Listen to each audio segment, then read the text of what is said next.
Çöldə yediyimiz pizzalardan qat-qat ləzzətlisini, dadlısını evdə özüm hazırladım. İnanılmaz ləzzətli alınan, xəmiri çox incə olan bu pizzanın reseptini sizlərlə də bölüşmək istədim.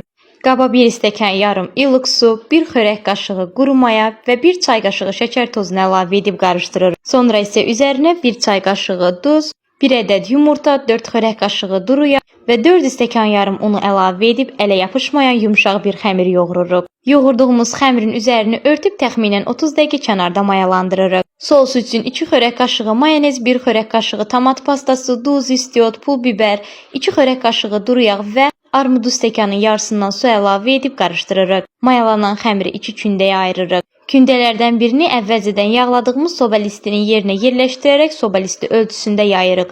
Üzərində çəngəl ilə dəliklər asdıqdan sonra isə hazırladığımız sosun yarısını üzərinə əlavə edib hər tərəfli şəkildə yayırıq. Sonra isə üzərinə mozzarella pendiri, kalpasa və pomidorları sırayla düzürük. Pizzaları öz zövqünüzə uyğun olaraq kalpasa, sosiska, toyuq əti və yaxud da göbələkli və zeytunlu da hazırlaya bilərsiniz. Pizzaları əvvəlcədən isidilmiş 245 dərəcəli sobada təxminən 15-20 dəqiqə bişiririk.